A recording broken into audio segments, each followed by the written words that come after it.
wa sahbihi ajma'in. Marilah bersama silaturahmi malam ini kita awali dengan basmalah. Bismillahirrahmanirrahim. Langsung saja pada pokok bahasan. Malam ini kami siapkan bahasan jalan keluar juz 10 dan juz 6.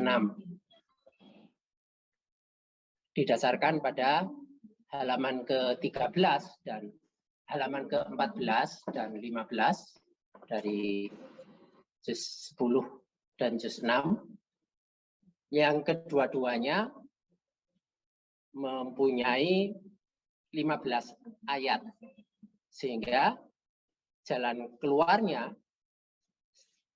berdasarkan prinsip umum jatuh pada surah ke-15 yakni surah Al-Hijr.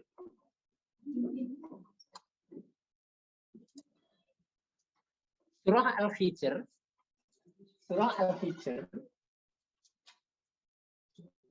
sebagai surah yang memiliki urutan ke-15. Yang kalau secara huruf 15 ini adalah huruf dot yang berarti langkah nyata. Nah, kata kunci yang segera bisa difahami dari juz 10 dan juz 6 ketika terjerat atau berbenturan atau bertemu dengan masalah yang dibutuhkan itu adalah langkah nyatanya. Ini secara umum bisa dihubungkan dengan makna 10 yang berarti mencerna.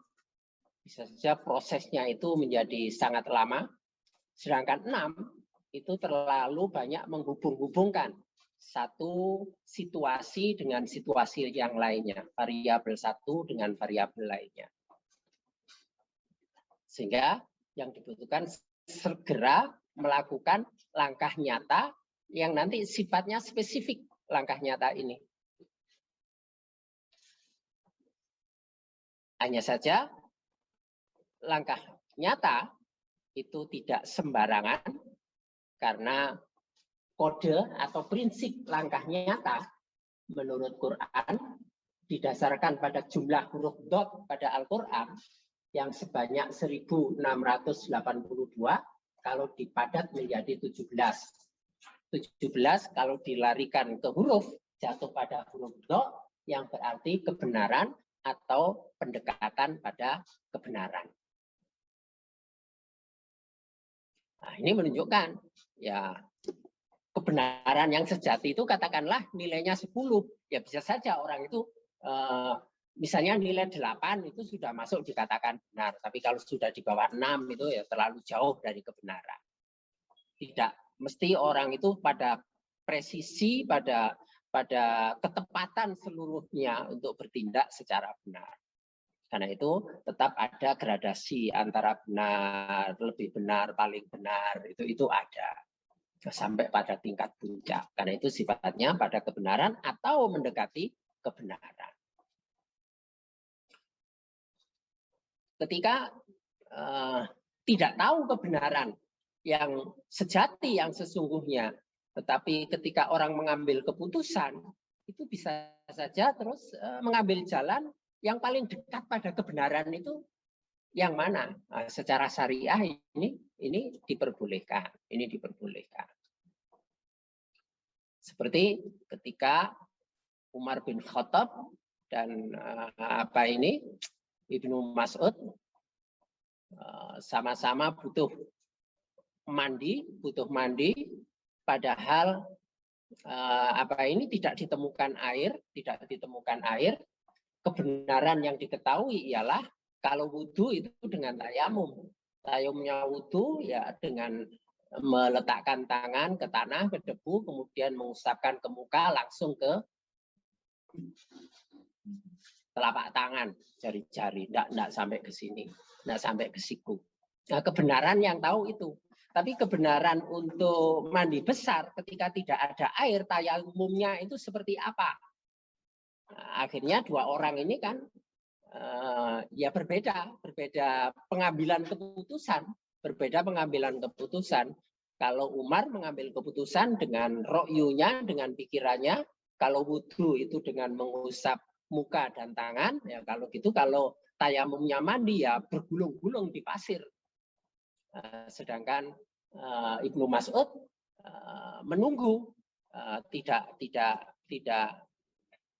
tayamum untuk mandi besarnya, menunggu sampai bertemu Rasulullah untuk minta petunjuk. Ini namanya keputusan, tetapi masing-masing itu bertindak yang mendekat kepada kebenaran yang sesungguhnya. Pada akhirnya kedua-duanya tidak ada yang disalahkan, mendapat ujian dari Rasulullah. Yang satu benar, yang satu taat. Yang satu benar, yang satu taat. Kemudian Rasulullah memberikan arahannya bahwa cara tayamum ketika bersuci dari hadas besar itu sama saja dengan tayamum ketika bersuci dari hadas kecil. Ini namanya kontinum menuju kebenaran. Ini 15 yang dibutuhkan langkah nyata. Kemudian Al-Hijr itu nilainya 52. 52 itu kalau diure ditambah itu 7 dikali 10 jumlahnya 17. Jadi kalau secara simbolik dari 15 jatuh pada huruf dhad itu akhirnya berujung pada 17 untuk kebenaran. Urean 52 dari Al-Hijr itu juga jatuh pada 17. Dhad yang berarti kebenaran. Nah, mengapa dibutuhkan langkah nyata? Tapi langkah nyata itu tidak sembarang langkah nyata. Ada ukuran untuk berlangkah nyata, yakni didasarkan pada prinsip-prinsip kebenaran.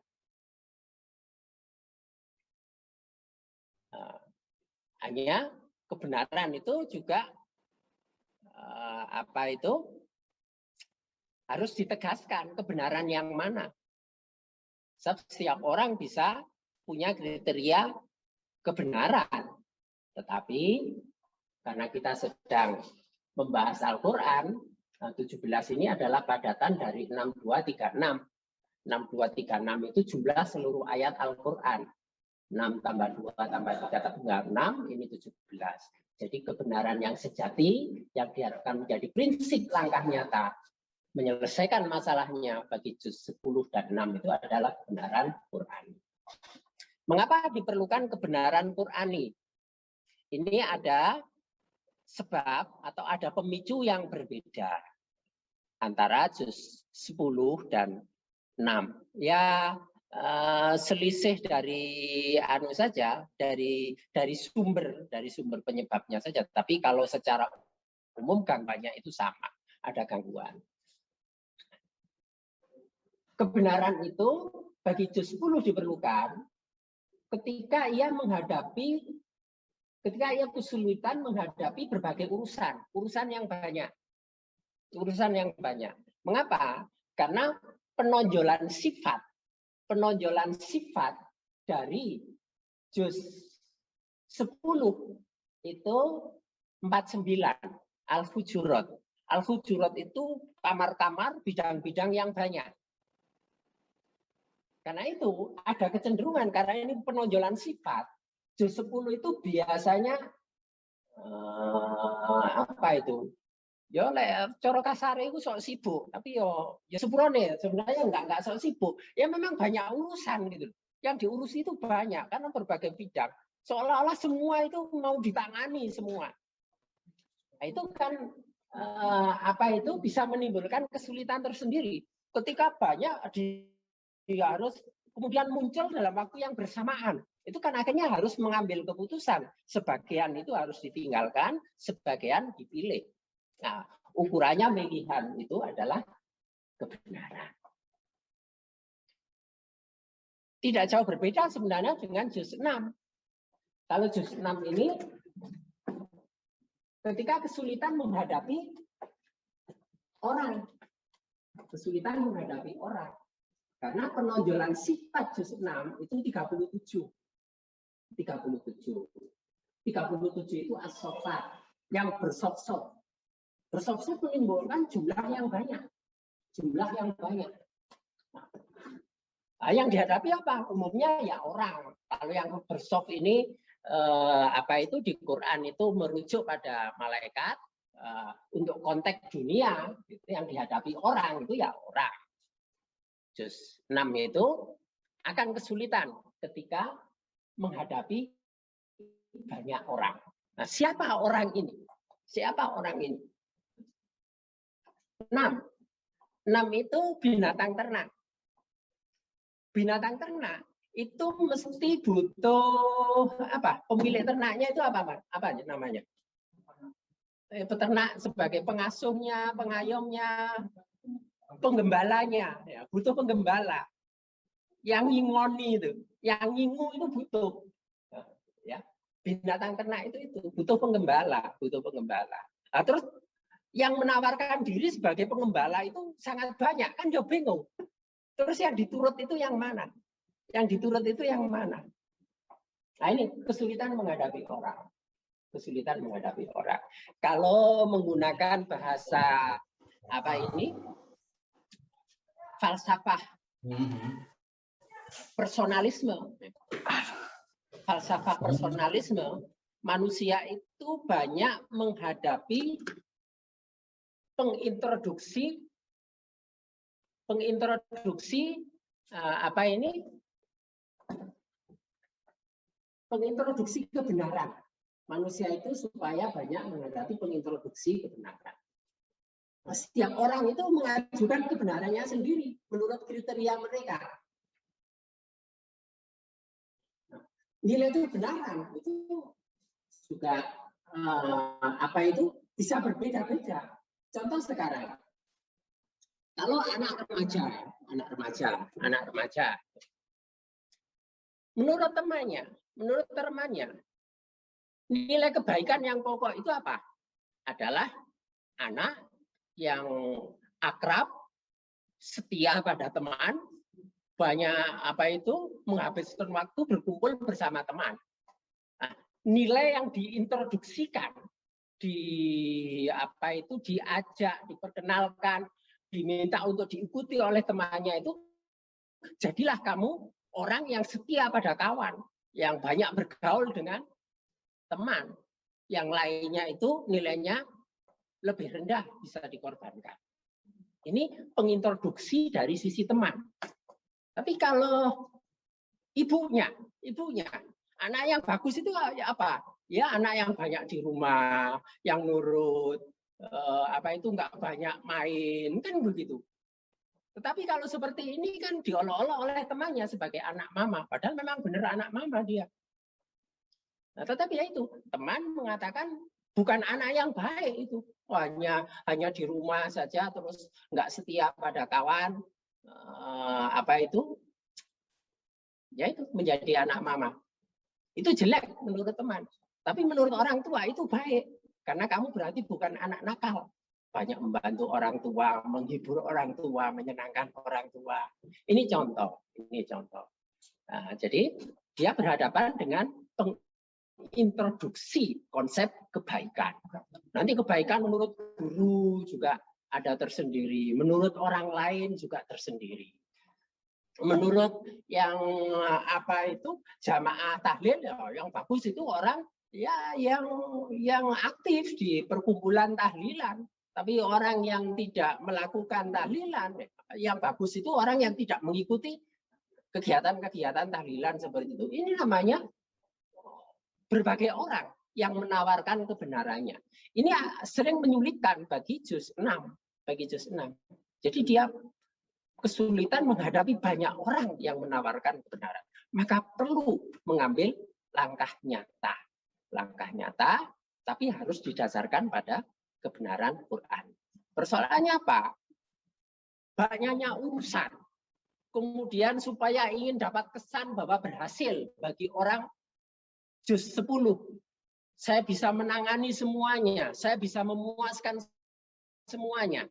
Atau kalau orang juz 6, bahwa saya bisa menuruti kemauan semua orang, saya bisa menyenangkan semua orang, ini bisa menjadi arbaba. Menjadi Tuhan selain Allah. Jadi kalau terlalu fokus pada itu, bisa saja mengabaikan kebenaran yang dari Allah. Maka urusan atau orang yang dihadapi itu menjadi arbaba. Nanti ada kaitannya dengan Fir'aun. Fir'aun yang menyatakan, Ana Rabbukumul A'la. Saya adalah Rob, saya adalah Tuhanmu yang tertinggi.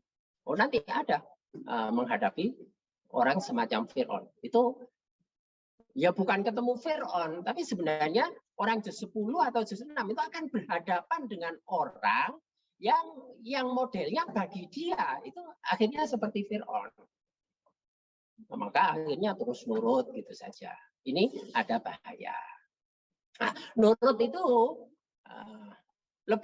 lebih parah lagi. Nilainya itu jadi rendah. Kalau dasar atau motifnya itu butun. Butun itu artinya perut. Nah, ini 69 ini butun. Jadi menjadikan urusan maupun orang untuk baik, melakukan pengakuan baik dari orang lain, itu menjadi arbaba, menjadi Tuhan atau menjadi ilah, itu lebih ya fatal lagi kalau dasar atau prinsipnya atau motifnya itu bentuk masalah perut. Masalah perut. Nah, kalau begini nanti akan jatuh, jadi juz 10 dan juz 6 itu jadi cenderung matre gitu. Ya. Nah, karena itu supaya tidak terjebak pada ini, yang dibutuhkan adalah 15. Ini adalah batu. 15 itu al-hijr, itu batu. Butuh dasar, fondasi, prinsip yang kuat, yang kokoh. Nah, ini yang dibutuhkan. Sehingga akan setia, akan istiqomah pada prinsip kebenaran itu. Walaupun menghadapi berbagai tawaran urusan atau nilai kebenaran dari banyak orang. Namun yang dimaksudkan punya dasar, fondasi, prinsip yang kuat itu adalah terkait dengan hati. Kenapa? Karena kata al-hijr itu adanya, jadi surah 15 disebut al-hijr karena ada kata al-hijr pada ayat yang ke-80. Hijr itu satu wilayah, satu daerah yang menjadi tempat dakwahnya Nabi Soleh. Tempat dakwahnya Nabi Soleh. Terkenal umat Nabi Soleh ini pandai memahat batu, jadi membuat rumah-rumah dari batu, membuat berbagai bentuk patung, apakah itu tanaman atau apakah itu orang atau itu binatang, saking halusnya, saking hebatnya, sehingga seakan-akan batu itu yang dipahat itu seperti hidup. Jadi seperti ini ya, kalau dalam dunia modern itu kekaguman orang pada lukisan Mona Lisa itu. Kekuatan Mona Lisa itu kan katanya akan dipandang dari manapun, itu seolah-olah matanya itu mengarah pada yang memandang. Jadi seolah-olah seperti hidup. Katanya lukisan yang asli seperti itu. Yang ada paling dilihat kan hanya foto-fotonya saja. Tidak tahu lukisan aslinya seperti apa. Jadi nilai mahalnya itu ada di situ. Penduduk di Kampung Al-Hijr itu seperti itu. Mereka pandai membuat patung karena halusnya, karena cermatnya, detailnya bagus sehingga tampak seolah-olah hidup. Karena itu diimbangi dengan mukjizat yang diberikan kepada Nabi Soleh. Mukjizatnya apa? Mukjizat itu mesti mengatasi kondisi saat itu. Jadi kalau satu masyarakat itu pandai sihir, pasti mukjizat yang diberikan itu sejenis sihir. Zaman Nabi Musa itu yang sangat berkembang sihir. Maka dibuat bentuk yang bisa mengatasi sihir. Semacam sihir bahkan lebih tinggi nilainya dari sihir. Nah, itu maka kalah. Nabi Muhammad itu mukjizatnya Al-Quran. Karena Al-Quran itu mengandung nilai-nilai ilmu. Ada sastra, ada ilmu. Waktu itu yang berkembang pada zaman jahiliyah itu sastra. Dan sastra, aspek sastra dari Al-Quran itu bisa mengatasi sastra yang berkembang saat itu. Kalau sekarang, keilmuan yang sangat dominan, maka akan muncul mukjizat dari Al-Quran, yaitu prinsip-prinsip keilmuan. Yang kalau ilmu itu didasarkan dari Al-Quran, maka bisa mengatasi ilmu yang berkembang yang dikembangkan oleh manusia yang tidak mendasarkan diri pada Al-Quran. Hanya selama ini kan ya ditutupi karena perkembangan ilmu yang diceritakan ke kita itu menutupi perkembangan ilmu pada abad pertengahan. Contoh teori optik itu rata-rata yang diajarkan di sekolah itu ya dari Newton ya, dari Newton teori optik itu. Padahal Newton kan ngambil dari Ibnu Haytham. Jadi pada abad pertengahan itu yang pertama kali menemukan teori optik itu 1000 tahun yang lalu itu Ibnu Haytham. Ketika Ibnu Haytham di penjara di ruang yang gelap, kemudian ada cahaya masuk. Nah, itulah dia mengembangkan teori optik yang pertama. Tapi sekarang masih tetap menjadi rujukan.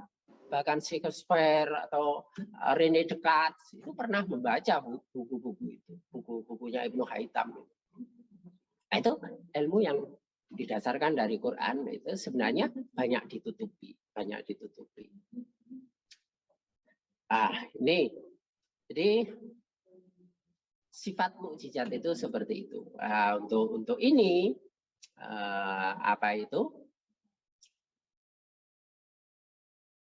ini tadi tambahan saja ya. Al-Hijr itu maknanya dari mana? Terus kembali pada inti bahasan, yakni Al-Hijr 15 itu jatuhnya pada ayat yang 80.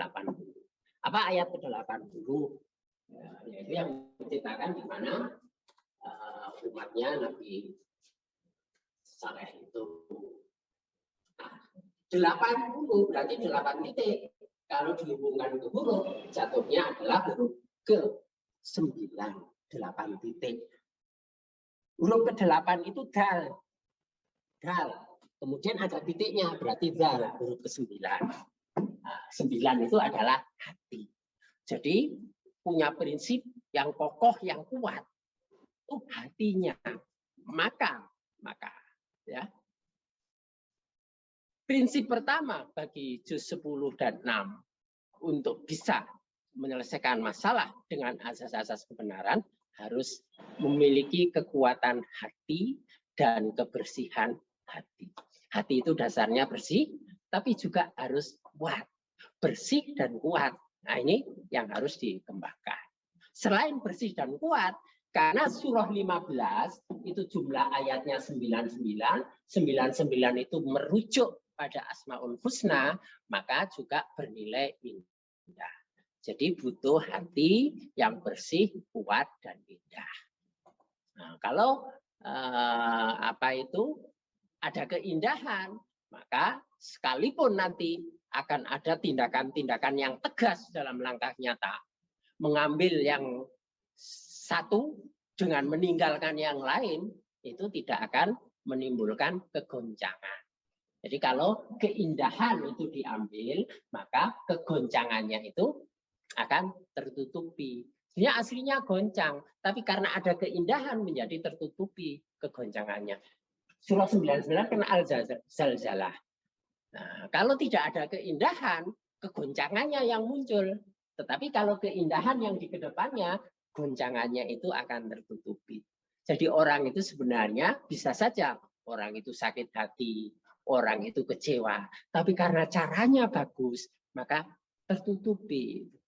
Tertutupi kekecewaan, kegoncangannya, kekagetannya. Ini prinsip. Baik, kita lanjutkan. Ada pertanyaan? Nggak ada ya? Saya mau cepat-cepat aja. Apa ini? Karena ini sudah terlambat ini tadi ya. Makanya bisa buatnya juga nggak pakai animasi ini, sudah model cepat aja. Karena slide-nya juga banyak. Jadi, kalau pakai animasi mengerjakannya lebih lama lagi. Karena itu sekarang kita urai berdasarkan angka-angka yang muncul. Dimulai dari 99. 99 itu kata fatakun, maka hendaklah kamu bertakwa. Punya hati yang kuat, ya, punya hati yang kuat, bersih, indah, untuk bisa mengatasi berbagai arbaban dan mengendalikan kebutuhan butun supaya tidak terlalu matre, maka hendaklah kamu bertakwa. Fatakun, hendaklah kamu bertakwa. Fasabihu, dan bertasbih kepadanya. Artinya berbakti, taat kepada Allah. Merendahkan diri, tasbih, memuji, mengagungkan Allah, mensucikan Allah, itu artinya berbakti kepada Allah, taat kepada Allah.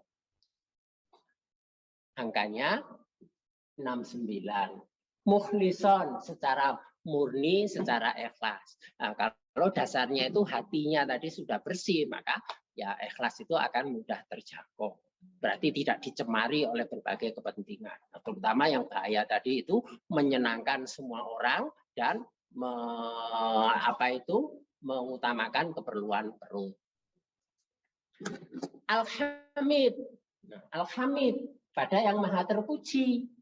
Ya, jadi dengan keterpujian, maka sambung. Allah maha terpuji, diri mengolah, memproses diri menuju keadaan terpuji yang indah. Alhamid. Maka mudah nanti sambung getaran. Diri indah, terpuji, bersih, kuat, kan mudah sambung nanti dengan yang maha terpuji. Dan ingat, kalau tadi orang-orang gitu ya, banyak memberikan perlindungan, banyak mengayomi, banyak memberikan kesenangan. Demikian juga urusan-urusan. Ya, bagi juz 10, berbagai urusan yang perlu ditangani, itu juga memberikan kepuasan, memenuhi kebutuhan. Allah itu juga maha pengasih, Allah itu al-wadud. Jadi akan diberi oleh Allah.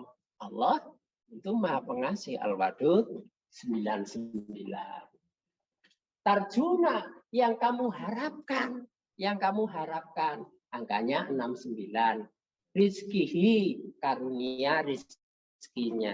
Jadi pemberi rizki itu Allah. Walaupun itu melalui orang, tapi hakikat itu dari Allah. Itu hanya jalan saja lewat orang-orang itu. Atau dari urusan, ngurusi berbagai pekerjaan. Bukan pekerjaan itu yang memberikan rizki. Banyak orang kerjanya itu mempeng, ya, kerja keras terus ora oleh bayaran, itu ada seperti itu. Nah, maka rezeki itu dari Allah yang menunjukkan, mengarahkan pada pekerjaan itu ya Allah. Kemudian ketika bekerja itu menjadi jalan untuk memperoleh bayaran, itu ya juga dari Allah. Yang membayar itu Allah. Secara hakiki itu seperti itu. Karena banyak orang bekerja akhirnya tidak menerima upah. Banyak orang yang ingin mendapat perlindungan, kasih sayang dari orang, ternyata malah menyakiti. Maka mohonnya itu mengharapkan sepenuhnya dari Allah. Ya, kasih sayang, keterpujian, dan rezeki. Makanya 69. Udkuru, juga ingatlah olehmu. Ya. Mengharap rezeki. Oh ya, tidak berhenti hanya ngarep-ngarep apa itu pundi-pundi gitu saja, mengharap karunia semata-mata, tapi bersamaan dengan itu jangan melalaikan untuk senantiasa zikir. Ingatlah olehmu uturu, angkanya 69.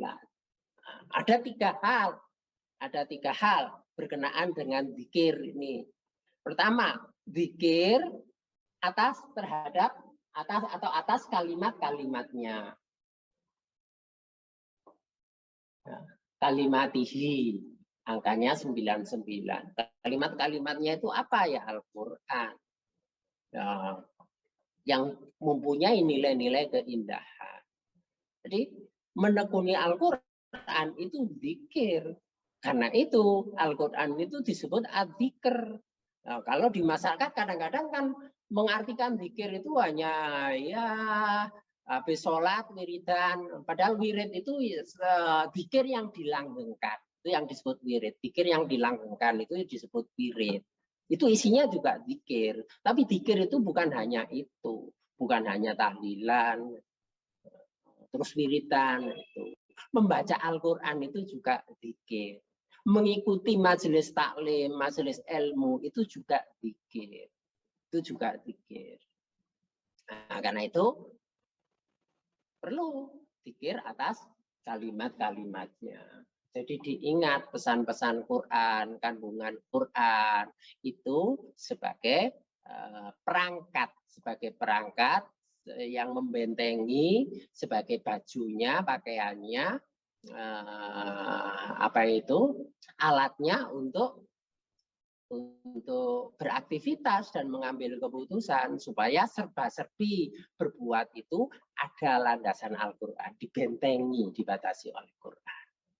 Nih, kemudian ingat nikmat-nikmatnya, termasuk nikmatnya itu bahwa Allah sudah menurunkan firman-Nya dan kita dijadikan mengerti. Dijadikan mengerti itu juga bagian dari nikmat. Ojo nikmat itu terus diartekno sego ae. Wah balik nang butun niku meneh. Ya. Ya, nikmat itu berbagai hal, termasuk Quran itu nikmat. Diturunkan Rasul itu nikmat. Qad manallahu itba'asa fil ummiyina rasulan. Sungguh qad manallahu alal mu'minina. Sungguh merupakan satu nikmat bagi orang-orang yang beriman ketika Allah mengirimkan Rasul dari kalangan orang yang umum. Dikirimkan Rasul itu nikmat.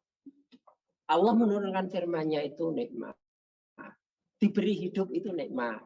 Diberi fasilitas karunia sehingga bisa mempertahankan hidup. Menyenangkan hidup, menjadikan hidup itu indah, itu juga nikmat.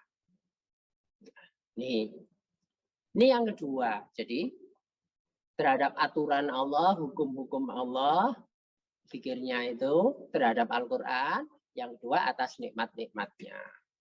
Nah, yang ketiga, dosa kesalahanmu. Dosa kesalahanmu. Khotoyakum. Kesalahan-kesalahan yang mengandung dosa. Nah, apa? Bagaimana manusia itu bisa lepas dari kesalahan, bisa lepas dari dosa setiap kali itu kesalahan-kesalahan itu dilakukan dan itu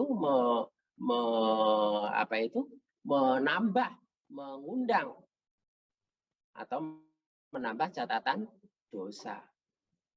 Nah, ternyata apa yang terjadi berkenaan dosa-dosa ini, Allah berkenan untuk mengampuni. Ya, ketika kita punya dosa ternyata Allah itu mengampuni, maka dia mengampuni. Bukti diampuni, siksa itu tidak langsung turun. Itu namanya masih diampuni. Kalau tidak diampuni, itu masih ditunda untuk mohon ampun. Ini kan sangat luar biasa, beda dengan umat-umat dulu. Salah itu langsung, hukuman itu jatuh. Nah, kita sebagai umat Nabi terakhir, Rasulullah Muhammad SAW, itu mendapat privilege, mendapat keistimewaan bahwa ketika berbuat salah itu lebih banyak yang diampuni. Bahkan ada dosa yang diampuni tanpa kita mohon ampun. Kan ayatnya, sekiranya Allah tidak mengampuni, ya siksa itu akan turun. Ya. Berbuat kebaikan itu saja bisa menyebabkan dosanya diampuni. Dosanya diampuni. Apa ini? Mengalami musibah itu kan tanpa mohon ampun ke Allah, tapi justru Allah sudah langsung mengampuni. Ingat riwayat Ibnu Umi Maktum, ya, Ibnu Umi Maktum, Abdullah bin Umi Maktum, seorang muadzin, salah satu muadzin Rasulullah, sahabatnya yang tidak bisa melihat, tapi sempat jadi gubernur ya. Jadi ini matanya lengkap tapi orang tahu kesenggol dari gubernur. Jadi kalah jauh dengan Ibnu Umi Maktum. Nah, Ibnu Umi Maktum itu suatu ketika dalam perjalanan menuju masjid itu terjatuh. Namanya orang buta. Ya, pakai tongkat, kadang ada jeblongan, ada batu ya. Nggak semuanya bisa diketahui, akhirnya terjatuh. Jadi ya ada luka-luka lah, lecet-lecet di tubuh menyebabkan karena terbentur batu itu. Setelah kejadian itu besoknya itu ada pemuda yang mendatangi Ibnu Umi Maktum ini dan dia menawarkan untuk menuntun Ibnu Umi Maktum. Begitulah yang terjadi sehingga ia aman sampai di masjid. Hari berikutnya seperti itu. Hari berikutnya seperti itu. Karena sudah 3 kali ada seseorang yang itu dari potongannya itu termasuk anak muda. Nah, karena itu Ibnu Maktum bertanya, wahai anak muda, kamu ini sebenarnya siapa? Yang anak muda ini mengatakan, sudah, kamu tidak perlu tahu saya ini siapa. Yang penting bahwa tiap hari kamu saya tuntun ketika berangkat ke masjid. Maktum, saya tidak bisa menerima kebaikan dari orang yang tidak saya kenal. Maka kalau kamu tidak mau memperkenalkan diri, ini hari terakhir kamu menuntun saya. Kecuali kalau kamu mau memperkenalkan diri, saya masih bisa menerima kebaikan. Akhirnya pemuda ini ngaku bahwa dia sebenarnya adalah iblis yang mengubah wujud dalam bentuk manusia. Saya sebenarnya adalah iblis karena saya kecewa karena sebelumnya kamu jatuh. Dan kamu jatuh itu menyebabkan Allah mengampuni separuh dosamu. Ibnu Maktum kan enggak mohon ampun kepada Allah, tapi dia ridho dengan jatuh itu Allah mengampuni separuh dosanya. Iya, terus menit subuh terus podo lomba-lomba berjatuhan loh ya. Ya.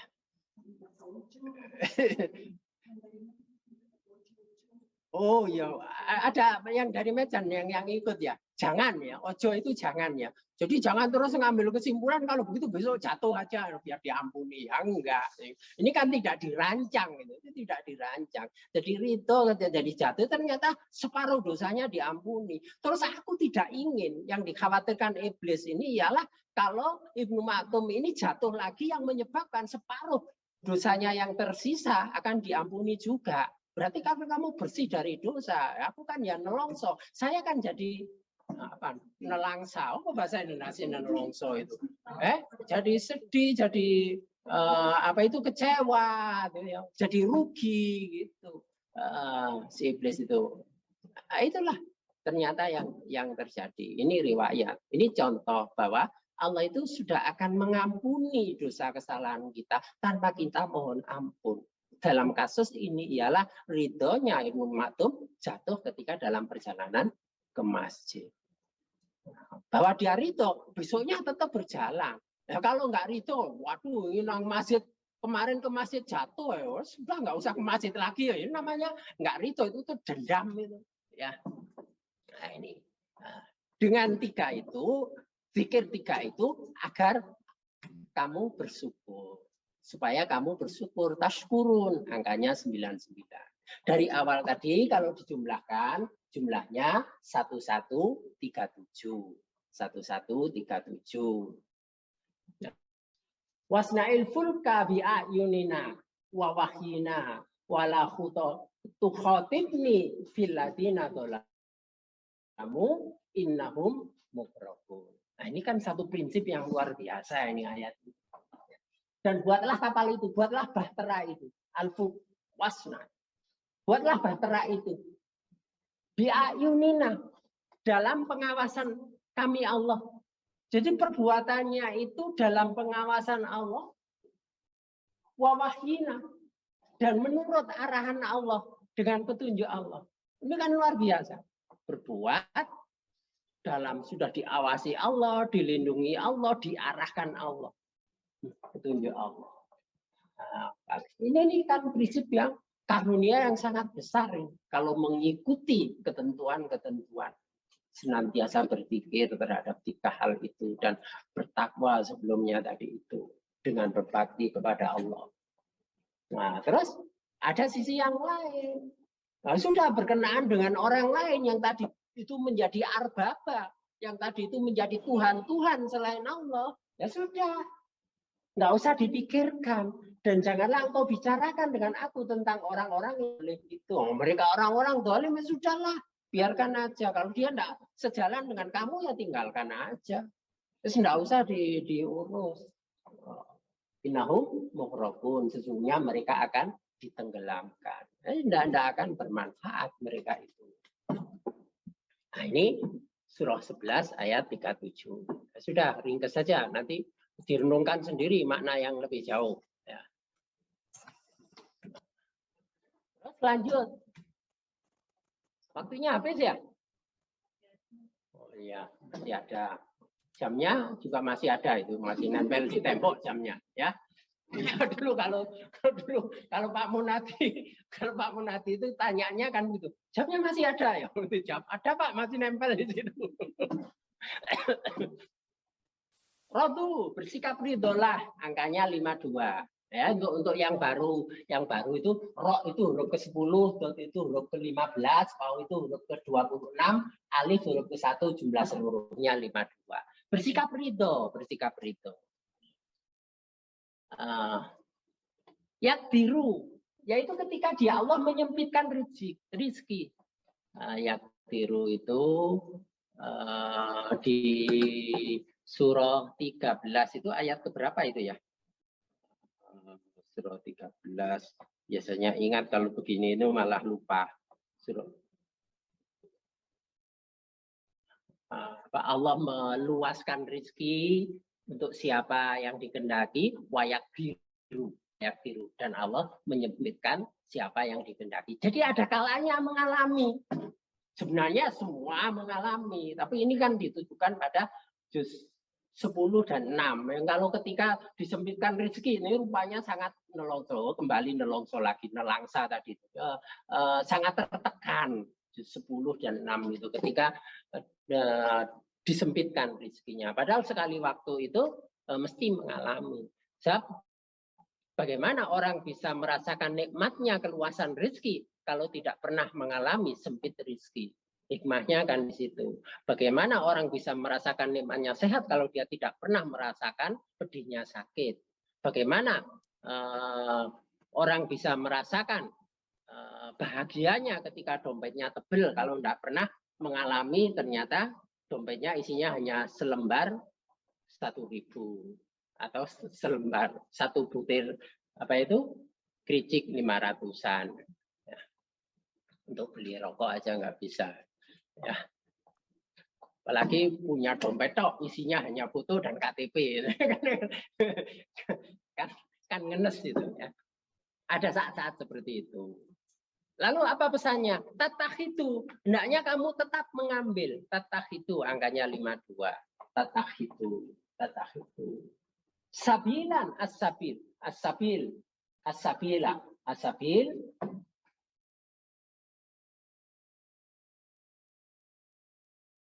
Ya, ini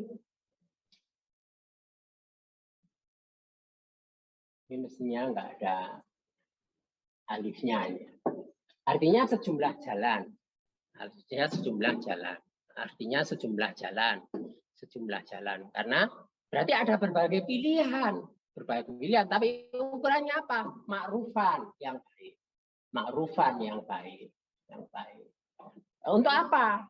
Memilih jalan yang baik. Misalnya, ya jalan menuju masjid itu kan juga baik. Jalan menuju panti asuhan itu kan juga baik. Jalan menuju madrasah itu kan juga baik. Jalan menuju perkampungan-perkampungan kumuh ketika mau membantu itu kan juga baik. Jalan, berbagai jalan itu banyak. Maka ambillah jalan yang baik. Jalan yang baik itu digunakan apa? Tabarru, untuk berbuat kebajikan. Jadi berbuat kebajikan sebanyak mungkin sesuai dengan jalan yang dibenarkan. Sesuai dengan jalan yang dibenarkan. Tapi sesuai kemampuanmu. Ini sesuai kemampuanmu itu menunjukkan penghargaan Allah yang luar biasa pada manusia. Jadi Allah mengajarkan itu tidak memaksa. Tapi ukurannya sesuai kemampuanmu. Dan sesuai kemampuanmu itu kan dikembalikan pada diri kita. Bukan Allah yang menentukan bahwa kamu harus begini. Tapi ya rumongso sendiri, merasa sendiri, ada tanggung jawab sendiri untuk menentukan kemampuan saya itu sebatas apa. Kemampuan saya itu sebatas apa. Ini sesuai kemampuanmu. Masing-masing punya ukuran. Nah, artinya di situ bahwa tidak tercemar oleh terlalu ngoyo. Terlalu ngoyo bahasa Indonesianya apa ya? Ya terlalu memaksakan diri. Terlalu memaksakan diri juga tidak. Kemudian terlalu santai apa itu? Terlalu meringan-ringankan juga jangan. Jadi ukuran yang tengah-tengah yang itu bisa membuat pekerjaan itu sempurna, tapi juga tidak terlalu memberatkan diri. Karena Allah tidak ingin memberatkan manusia. Jadi ukurannya itu individual masing-masing sesuai kemampuannya. Itu artinya apa? Karena kalau ternyata orang ada yang berbeda ya nggak usah nggak usah diejek. Orang itu sesuai kemampuannya sendiri-sendiri. Itu ahli poso apa itu puasanya itu hanya hari-hari terlarang saja yang nggak puasa, terus ini kuat puasa terus ya nggak usah terus memandang rendah itu. Mungkin yang nggak kuat puasa itu terus dia kuat tidur kan yang juga bagus. Tidur kan juga ibadah itu. Tidur kan dia juga ibadah itu.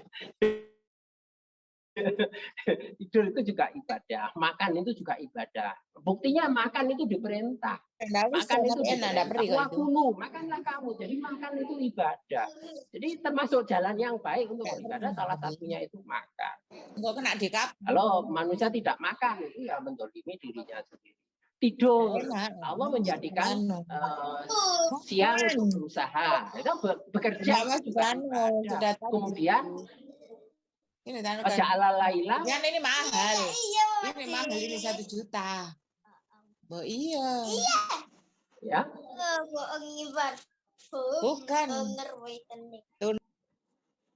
Ya, ini sebentar suaranya bersaing.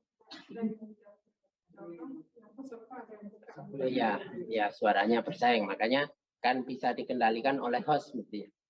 Kalau bisa dikendalikan oleh host bisa ditutup. Ya, itu masing-masing ya, menjadikan tidur itu untuk beristirahat. Jadi istirahat itu bagian dari hak. Ketika hak tubuh kita, pikiran kita itu diistirahatkan, itu ya termasuk ibadah. Sebab kalau tidak pernah istirahat itu manusia itu zalim pada dirinya sendiri, itu kan maksiat. Jadi apa ini? ibadah itu luas ya. Jadi bukan hanya sholat. Makanya banyak orang yang tidak suka ibadah sholat itu ya. Karena tidur juga ibadah, makan juga ibadah, maka ibadahnya ya makan dan tidur aja. Nah, ini menjadi tidak seimbang kalau begitu. Ini guyonan, ini kadang malah yang diambil yang guyonannya itu repot. Kadang-kadang omongan itu bisa mingslik, pesan yang dimaksudkan enggak tercapai. Sesuai kemampuanmu. Apa? Jadi kondisi rezeki disempitkan itu biasa terjadi ketika berpisah. Tadi kan sebelumnya ada arbaba, ada Tuhan-Tuhan yang banyak melingkupi, yang itu menyenangkan, itu memuaskan, memenuhi kebutuhannya. Tapi sekarang dengan prinsip kebenaran, beberapa itu harus dijauhi. Dari firaq. Ketika berpisah, malik dengan bos, dengan pimpinan, dengan majikan, dengan raja. Angkanya 99. Jadi dulu banyak urusan, banyak bosnya. Setiap urusan ada bosnya. Terus banyak orang-orang, semua melindungi, semua menjadi pengembala, pengasuh. Tapi sebagian tidak sesuai dengan prinsip kebenaran, ya harus ditinggalkan, harus berpisah. Tapi ketika berpisah itu kan ada konsekuensi. Rezekinya jadi sempit. Jadi sempit, tadi itu ketika berpisah dengan bos, majikan, pimpinan, raja. Akhorun dan juga orang-orang lain, angkanya 69. Dimalumin yang tercela.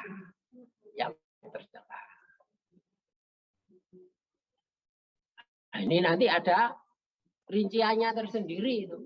Ada rinciannya yang tersendiri itu, yang tercela itu. Tapi sepertinya kalau itu dibahas nanti lebih lama lagi. Kalau slide-nya sudah siap, slide-nya sudah siap. Tapi tidak saya bahas sampai di sini saja. Ketercelaannya itu ala Fir'aun.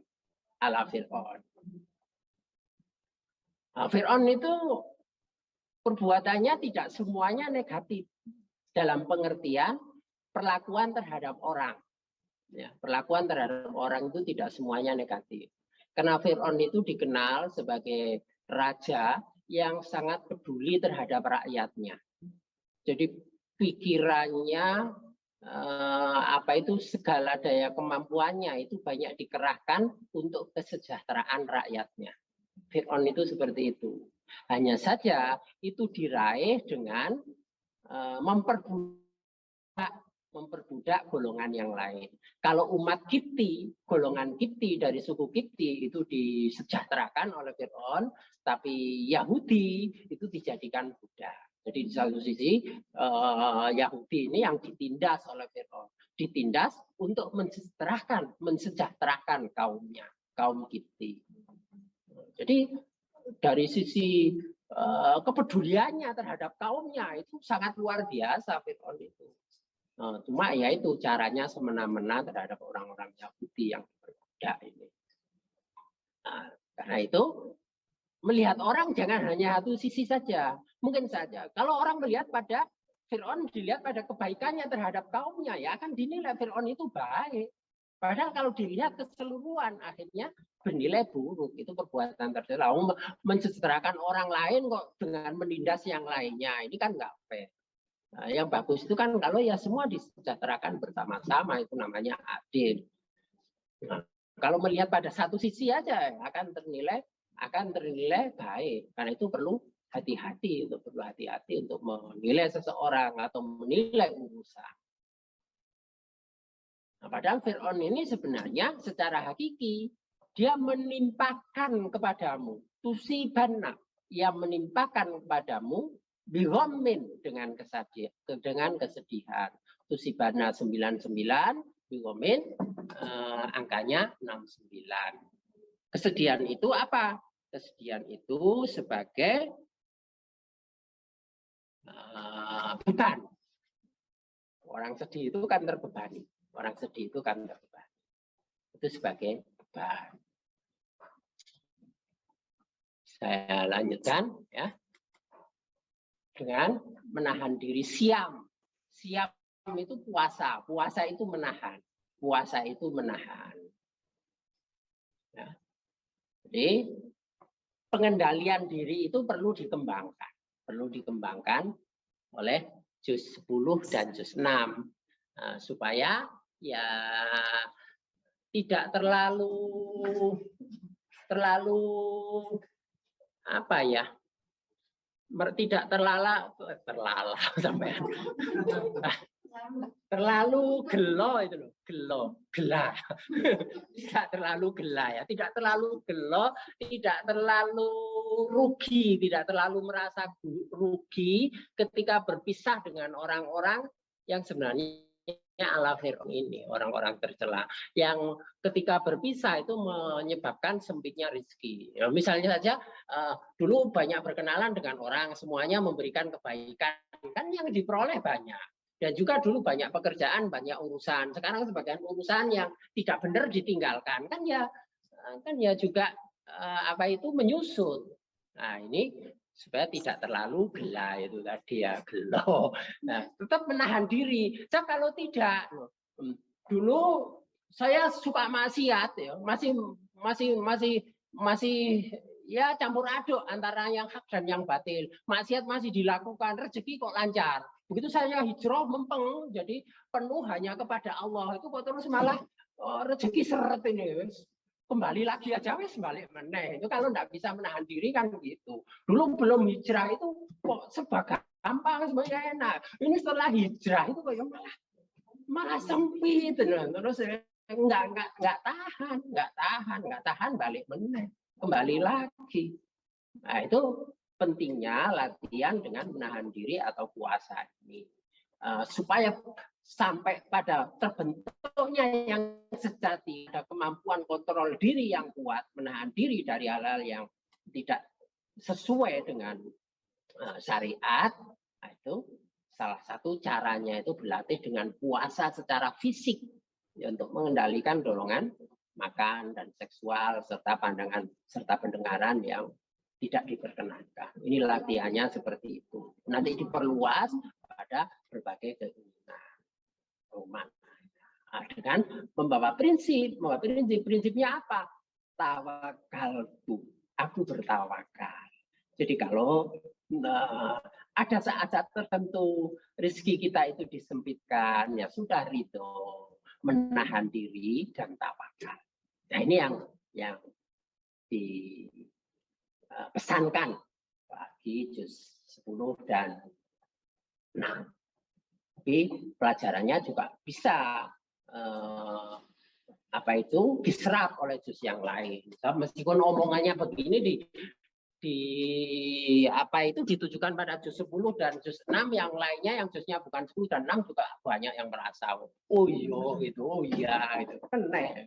Wah apa yang kena itu? Ngomong Quran itu berhubungan satu dengan yang lainnya. Nah, 10 itu roh, semua juz itu pasti ada rohnya.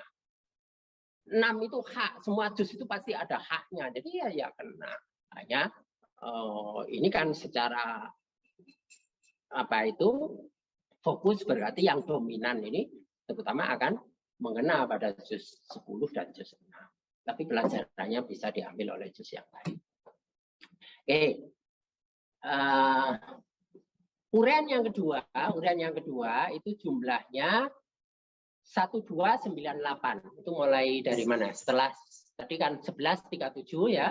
1137, kemudian yang ini bersikap ridho, slide ini, slide berikutnya, dan slide terakhir yang hanya 2 baris ini. Ini jumlahnya 1298. Maka kita lihat surah 12 ayat 98. Pola. Ini dalam Al-Quran itu dikatakan berkaitan dengan ucapan Nabi Yakub setelah putra-putranya itu ketanggur masalah dan akhirnya masalahnya terbuka. Ya.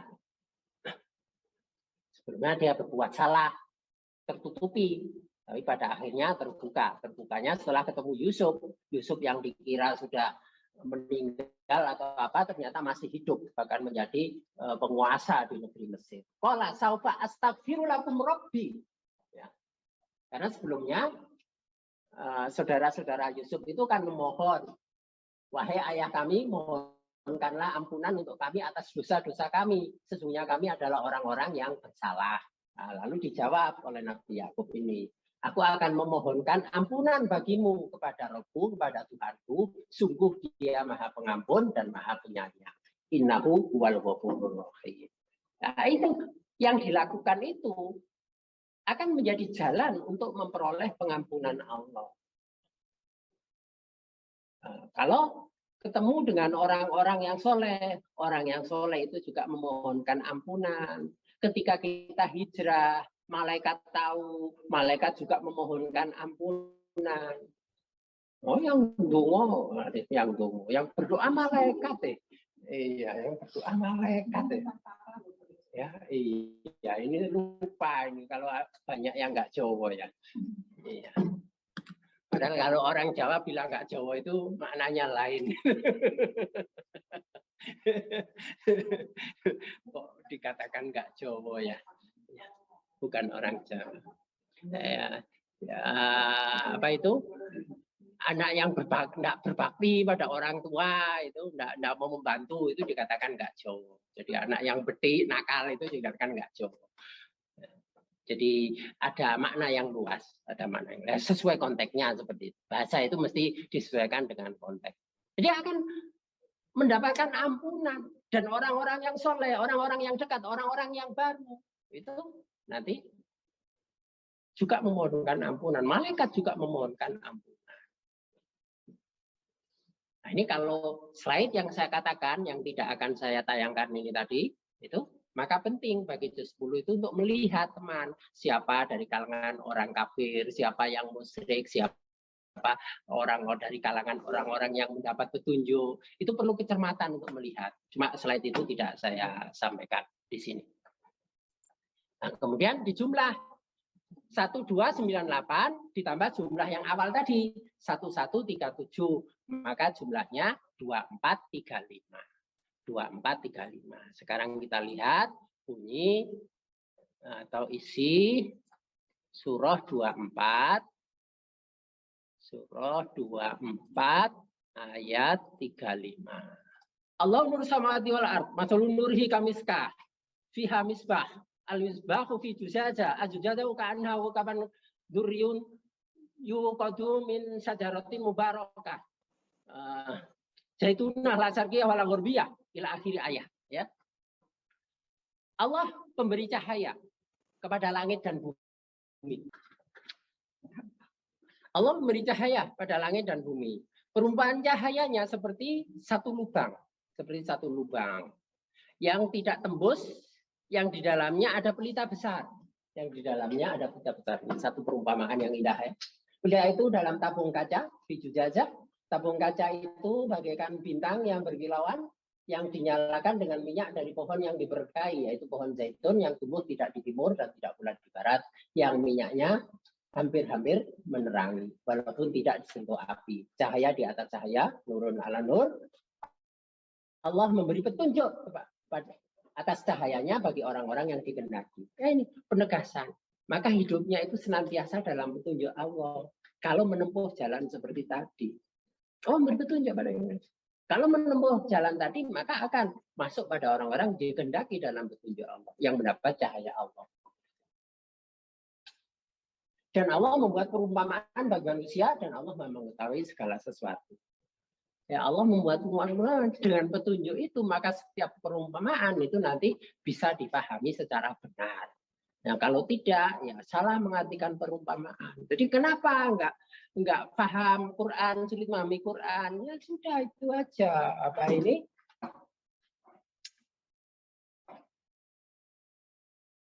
Ya, bisa ya.